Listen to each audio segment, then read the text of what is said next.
Hello everyone, मैं प्रीति आप सभी का स्वागत करती हूँ मेरे यूट्यूब चैनल इलेक्ट्रिकल ज्ञान पे। आज हम डिस्कस करेंगे स्विच गियर एंड प्रोटेक्शन के ऑब्जेक्टिव क्वेश्चन जो हमारा पेपर 2016 में आया था और सब्जेक्ट कोड क्या है हमारी थर्ड ईयर की 309 इलेक्ट्रिकल की ईई 309। तो इसके बारे में डिस्कस करेंगे। तो आते हैं हम फर्स्ट क्वेश्चन पे। सारे क्वेश्चंस को हम डिस्कस करते हुए चलेंगे यहाँ पे।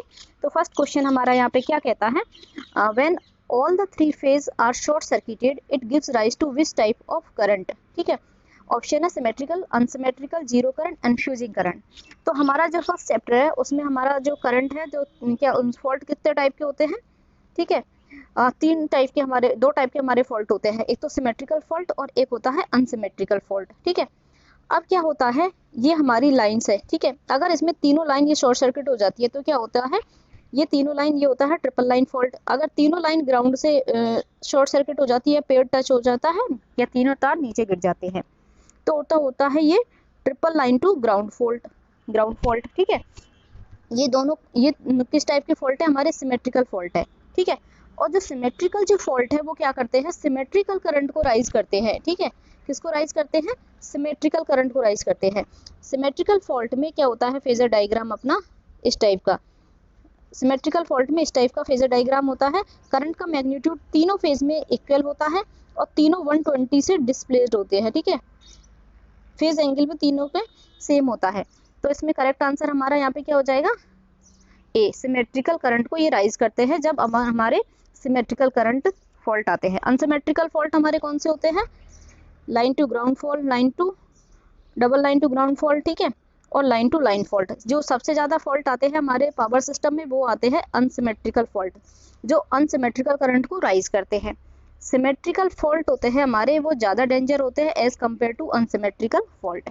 अब बढ़ते हैं नेक्स्ट क्वेश्चन पे। नेक्स्ट क्वेश्चन क्या कहता है हमारा, the fuse rating is expressed in of. ठीक है, फ्यूज रेटिंग किस टर्म में हमारी एक्सप्रेस इन टर्म्स ऑफ, किस टर्म्स में हम एक्सप्रेस करते हैं। तो फ्यूज रेटिंग हमारी किस में आती है, करंट में, एम्पियर में, इतने एम्पियर का फ्यूज है हमारा, ये हमेशा एम्पियर में यूज करते हैं टर्म्स में। ठीक है, किसमें, करंट में, धारा में। ठीक है, अब देखते हैं कि फ्यूज हमारा क्या होता है। फ्यूज एक हमारा थिन वायर होता है जो क्या करता है, मेल्ट होकर सर्किट को प्रोटेक्ट करता है, मेल्ट होकर सर्किट को ब्रेक कर देता है। ओवरलोड और ओवरलोड और शॉर्ट सर्किट से हमें प्रोटेक्शन प्रोवाइड करता है। ठीक है, अब बढ़ते हैं नेक्स्ट क्वेश्चन की तरफ। नेक्स्ट क्वेश्चन हमारा क्या है, the operator A rotate the vector through. ठीक है, तो ऑपरेटर ए जो हमारा क्या होता है, जो अनसिमेट्रिकल फॉल्ट है उनको कैलकुलेशन करने के काम में आता है, उनको सिमेट्रिकल कंपोनेंट में हम कन्वर्ट कर देते हैं। अब ये क्या होता है, जब भी किसी वेक्टर से ऑपरेटर ए को मल्टीप्लाई किया जाता है, सपोज ये वेक्टर ओ ए है, ठीक है, इसमें ये करंट है आई, इसको अगर ऑपरेटर ए को मल्टीप्लाई किया जाता है तो इसको 120 एंटी क्लॉकवाइज में ये मूव कर देता है, 120 एंटी क्लॉकवाइज में। तो ये क्या हो गया, जैसे ही आई ए तो ये 120 डिग्री में एंटी क्लॉकवाइज मूव कर दिया, ये हमारा ऑपरेटर ए होता है। तो इसका करेक्ट आंसर क्या हो गया, 120 degree anti clockwise. Right answer is C. बढ़ते हैं नेक्स्ट क्वेश्चन की तरफ। नेक्स्ट क्वेश्चन क्या है, when D is the diameter of the fuse wire the fusing current will be proportional to. The fusing current हमारी क्या होगी, ठीक है, यहाँ पे आई पूछा है जो हमारी फ्यूजिंग करंट होती है। ठीक है, आई हमारी फ्यूजिंग करंट होती है, तो ये क्या होती है, के इजकल टू डी 3/2। ठीक है, ये हमारी होती है के हमारा यहाँ पे कांस्टेंट होता है। अब ये देखो फ्यूजिंग करंट क्या होती है हमारी, फ्यूजिंग करंट हमारी वो करंट होती है वो मिनिमम करंट होती है जिसपे हमारा जो फ्यूज वायर है वो मेल्ट होके क्या हो जाता है, मेल्ट होके सर्किट को ओपन कर देता है, ब्रेक कर देता है और सर्किट को प्रोटेक्ट कर देता है हमारे इक्विपमेंट को। ये हमारी फ्यूजिंग करंट होती है। एंड ऑब्वियसली फ्यूजिंग करंट जो हमारे फ्यूज वायर की रेटेड करंट होती है उससे थोड़ी सी ज़्यादा होती है। ठीक है, ज़्यादा होती है, तभी तो हमारा उससे अगर रेटेड करंट के इक्वल होगी तो हमारा क्या होगा, फिर तो कोई फर्क ही नहीं रहेगा दोनों में। ठीक है, तो जिस करंट पे हमारा वो मिनिमम करंट जिस पे हमारा फ्यूज वायर मेल्ट होकर सर्किट को प्रोटेक्ट कर देता वो हो जाता फ्यूजिंग करंट। और इसका करेक्ट आंसर क्या होगा, D/3। ओके, आते हैं नेक्स्ट क्वेश्चन की तरफ। To reduce short circuit fault current are used. Short circuit fault current को रिड्यूस करने के लिए हम क्या यूज में लेते हैं। ठीक है, तो इसका आंसर है रिएक्टर्स हम जनरेटर में लगाते हैं, फीडर में लगाते हैं, बस बार में लगाते हैं। ठीक है, ये क्वेश्चन आपका थ्योरेटिकल जो उसके अकॉर्डिंग भी काफ़ी इंपॉर्टेंट है। ये एग्जाम में काफ़ी बार पूछा गया है कि classify the reactors according to their location and their function. ठीक है, तो रिएक्टर्स हम यूज करते हैं शॉर्ट सर्किट करंट को लिमिट करने के लिए। ओके, नेक्स्ट क्वेश्चन हम आते हैं क्वेश्चन नंबर 6 पे। क्वेश्चन नंबर 6 हमारा क्या कहता है, देखिए 6 है हमारा, the voltage appearing across the open contact of the circuit breaker after final arc extinguishing is called. ठीक है, इसमें बोल रहा है कि जैसे ही पूरी आर्क हमारी बुझ जाती है, देखिए उसके बाद जो वोल्टेज हमारा आता है उसे हम क्या बोलते हैं, तो वो वोल्टेज होता है हमारा recovery voltage.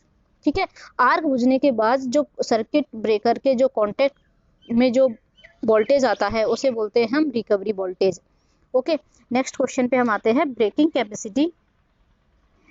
Capacity of circuit breaker is usually expressed in.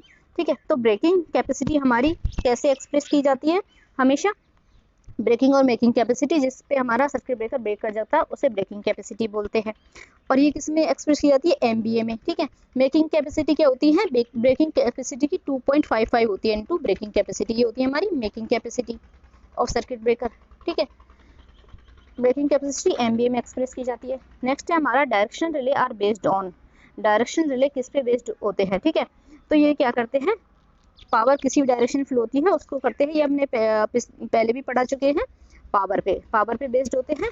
ठीक है, नेक्स्ट आता है हमारा question, because relay is installed between. Because relay कहाँ इंस्टॉल्ड होती है, तो जैसे ही आप नाम जानते हैं कि ये क्या होती है, हमारे ट्रांसफार्मर के जो इंटरनल फॉल्ट होते हैं उनके प्रोटेक्शन में काम ली जाती है। तो सब ये कैसे होती है, ये हमारा ट्रांसफार्मर होता है, ठीक है, इस टाइप का, और ये यहाँ से एक टैंक जाता है और यहाँ पे ये जो रिले होती है, और फिर यहाँ होता है हमारा कंजर्वेटर टैंक। तो ये किसके बीच में इंस्टॉल्ड होती है, मेन टैंक और कंजर्वेटर टैंक के बीच में होती है। और ये क्या है, ऑयल इमर्ज्ड रिले है। ये कहाँ यूज की जाती है, सिर्फ उन्हीं ट्रांसफार्मर में यूज की जाती है जिनमें हमारा ऑयल भरा होता है। ठीक है, इसको गैस एक्चुएटेड रिले भी बोलते हैं। क्यों, ये गैस से ऑपरेट होती है। ठीक है, किससे ऑपरेट होती है, गैस से। जैसे ही फॉल्ट आता है, इंटरनल फॉल्ट आता है, तो क्या करते हैं कि एक गैस जनरेट होती है, hydrogen gas, H2 hydrogen gas generate होती है। वो क्या है, हल्की होने के कारण ऊपर उठती है और इसके ट्रिप कॉइल को कमांड देती है, जिसकी वजह से हमारा बकॉज रिले इंटरनल फॉल्ट को डिटेक्ट कर लेता है आसानी से। और ये वही उन्हीं फॉल्ट को डिटेक्ट करता है जो ऑयल के अंदर होते हैं। ठीक है, ऑयल के बाहर के जो शॉर्ट सर्किट फॉल्ट है उनको ये डिटेक्ट नहीं करता। ओके, उसके लिए हम दूसरी रिले यूज में लेते हैं, दूसरा प्रोटेक्शन यूज में लेते हैं। तो यहाँ पे देखिए करेक्ट आंसर क्या होगा, बकॉज रिले कहाँ पे होगी, main tank and conservator tank में। तो between main tank and conservator tank is the right answer. अब नेक्स्ट आते हैं हम क्वेश्चन नंबर 10 पे। क्वेश्चन नंबर 10 क्या है हमारा, the most important stator winding fault of an alternator. ठीक है, ये क्या है हमारा, अर्थ फॉल्ट है हमारा। ठीक है, अर्थ फॉल्ट मोस्ट इंपॉर्टेंट है। अब आता है next question, question number 11, to protect the power transformer. ठीक है, इसका कनेक्शन कैसे है, star star connection with the neutral grounded, neutral इसका ग्राउंडेड है, against fault what type of connection do the CT है। ठीक है, अब इसमें क्या करते हैं हम, जो ट्रांसफॉर्मर का जो कनेक्शन होता है अपना, कि सपोज यहाँ पे ट्रांसफॉर्मर का कनेक्शन क्या है, स्टार स्टार, तो सीटी का जो कनेक्शन होगा हम इसके जस्ट अपोजिट लेते हैं, क्या लेंगे हम, डेल्टा डेल्टा लेंगे, है ना। अगर यहाँ हमारा कनेक्शन होता है इसका डेल्टा और स्टार, ठीक है, तो सीटी क्या यूज लेंगे हम, यहाँ सीटी लेंगे स्टार और डेल्टा, जस्ट अपोजिट हम सीटी का कनेक्शन यूज में लेते हैं। ओके, तो करेक्ट आंसर हमारा क्या हो गया, तो इसी तरीके से इसके काफ़ी वो है कि लाइक अगर डेल्टा डेल्टा हमारा ट्रांसफार्मर का कनेक्शन हुआ तो स्टार स्टार की हम सीटी यूज में लेंगे। ठीक है, अब यहाँ पे जो करेक्ट आंसर होगा वो यहाँ पे स्टार स्टार है, तो डेल्टा डेल्टा की सीटी कनेक्शन यूज में लेंगे। आते हैं नेक्स्ट क्वेश्चन पे। नेक्स्ट क्वेश्चन क्या है, which is the main relay for protecting up to 90% of the transmission line length in the forward direction। ठीक है, तो इसका करेक्ट आंसर है अपना महो रिले। महो रिले हमारी मोस्टली यूज की जाती है। ठीक है, नेक्स्ट है अपना what is the most preferred type of circuit breaker to be install in extra high voltage EHV AC system. तो जो एक्स्ट्रा हाई वोल्टेज सिस्टम है उनमें हम sulphur hexafluoride circuit breaker use में लेते हैं। इसकी डायरेक्ट स्ट्रेंथ बहुत अच्छी होती है ठीक है। और ये मेंटेनेंस फ्री होता है हमारा SF6 ब्रेकर, और इसका जो आर क्वेंचिंग है वो बहुत जल्दी होती है एज कम्पेयर टू अदर, ठीक है, सर्किट ब्रेकर। अब यहाँ पे आता है नेक्स्ट क्वेश्चन अपना, A 1/50 microsecond surge is harmful then 3/50 microsurge assume the same peak value। तो इसका आंसर होगा हमारा इक्वली। ओके, नेक्स्ट क्वेश्चन है अपना question 15, which type of electrical transmission line is least prone to fault. ठीक है, which portion of the, ठीक है, सबसे कम, लीस्ट प्रोन टू फॉल्ट, ठीक है, कम। अब इसमें भी आप यहाँ देख सकते हो कि सम से दोष घटित होने की सबसे कम प्रवृत्ति किस में होती है, सबसे कम फॉल्ट कहाँ पे आते हैं, ठीक है। तो सबसे कम फॉल्ट आते हैं हमारे अल्टरनेटर पे। अल्टरनेटर कहाँ होता है, जनरेटिंग स्टेशन पर अल्टरनेटर यूज करते हैं। तो अल्टरनेटर पे इसके लिए प्रोटेक्शन भी बहुत अच्छे से यूज करते हैं, क्योंकि जब अल्टरनेटर हम फेल हो जाएगा तो हमारा पूरा सिस्टम ही फेल हो जाएगा, ठीक है। और ये हमारे एक काफ़ी प्रोटेक्शन के साथ हम इसे प्रोवाइड करते हैं। और सबसे ज़्यादा अगर अपन से पूछा जाए कि सबसे ज़्यादा फॉल्ट कहाँ पे आते हैं, तो वो आते हैं ओवरहेड लाइंस में। ओवरहेड लाइंस में क्यों आते हैं कि ये सारे वेदर कंडीशंस को एक्सपोज होती है, इसमें बारिश सर्दी सबका एक्सपोजर होता है इस पर, और बहुत लॉन्ग डिस्टेंस तक ये जाती है अपनी ओवरहेड लाइंस, ठीक है। तो जो भी एक्सीडेंटल होते हैं या एटमॉस्फेरिक होते हैं स्टॉर्म वगैरह, तो उनका सारा इफेक्ट किस पे जाता है, ओवरहेड लाइंस पे। तो सबसे ज़्यादा फॉल्ट आते हैं ओवरहेड लाइंस में, और सबसे कम आते हैं हमारे अल्टरनेटर्स पे। नेक्स्ट क्वेश्चन हम आते हैं, ए 50 Hz 17.32 kV generator is connected to a power system. The system inductance and capacitance per phase are 10 and 0.2 microfarad, ठीक है, respectively. What is the maximum voltage across the contact of the circuit breaker at the instant when it is passes through the zero, ठीक है। तो इसका अपना correct answer होगा यहाँ पे A 28.20, ठीक है। नेक्स्ट है अपना क्वेश्चन नंबर 17। क्वेश्चन नंबर 17 क्या बोल रहा है, if the percentage reactance of the system up to the fault point is 20%, percentage reactance क्या दे रखा है, 20%। 20% हमारा परसेंटेज रिएक्टेंस है, तो x की वैल्यू क्या पे है, यहाँ पे 20% दे रखी है। And the base KVA is 10,000, then short circuit KVA, base KVA क्या है यहाँ पे हमारा, ठीक है, 10,000 दे रखा है। तो यहाँ पे हमें फाइंड आउट करना है शॉर्ट सर्किट केवीए, ठीक है, short circuit KVA for a 3 phase system. तो इसका फॉर्मूला क्या होता है हमारा, शॉर्ट सर्किट केवीए का फॉर्मूला क्या होता है, बेस केवीए इंटू 100 अपॉन में परसेंटेज रिएक्टेंस, ठीक है, परसेंटेज रिएक्टेंस। तो अपन क्या वैल्यू रखेंगे यहाँ पे,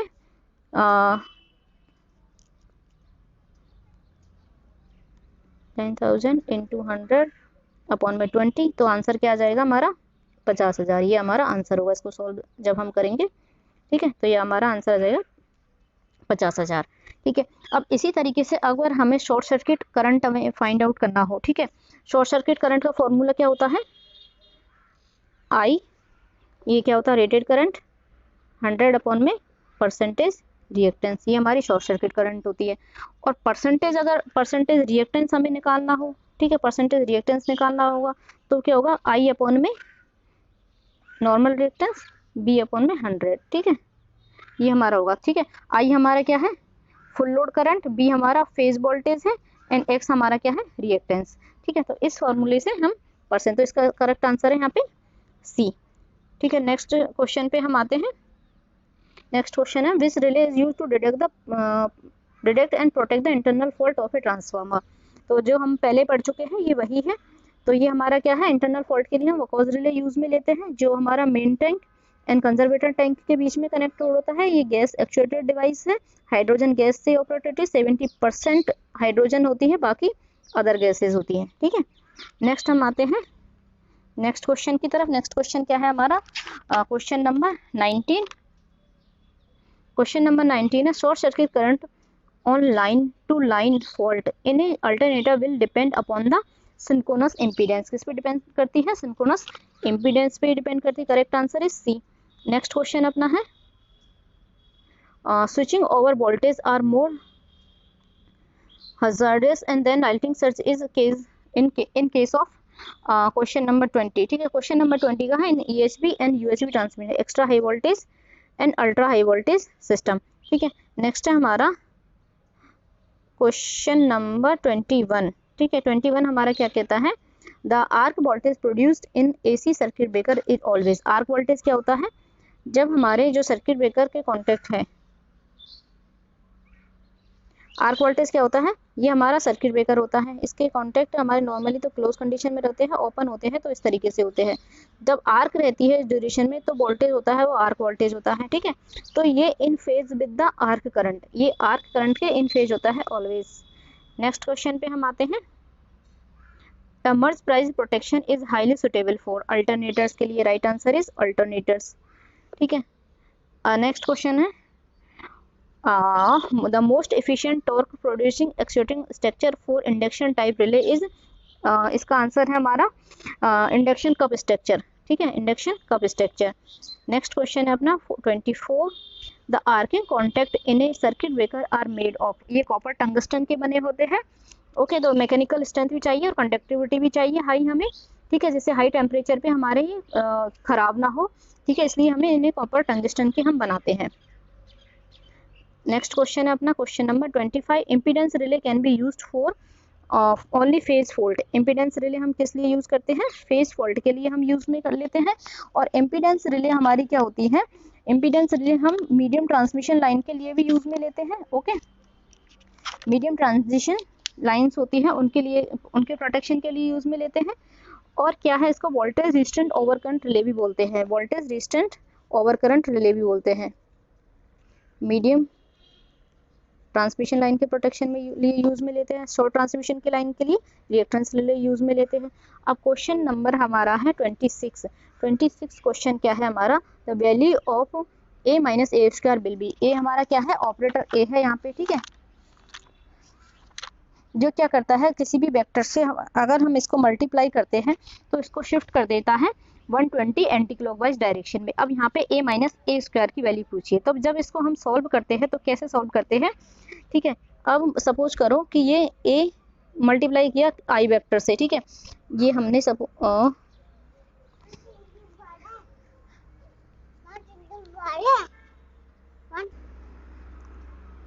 अब देखिए यहाँ पे हमारा ये वेक्टर है OA, ठीक है, ये हमारा कोई करंट है, इसको हमने ऐसे कर दिया, 120 ऑपरेटर A से मल्टीप्लाई कर दिया तो ये क्या होगा IA 120 एंटी क्लॉकवाइज में ऐसे कर दिया। तो इसको हम किस तरीके से लिख सकते हैं, इसको लिख सकते हैं IA is equal to I 120, इस तरीके से लिख सकते हैं।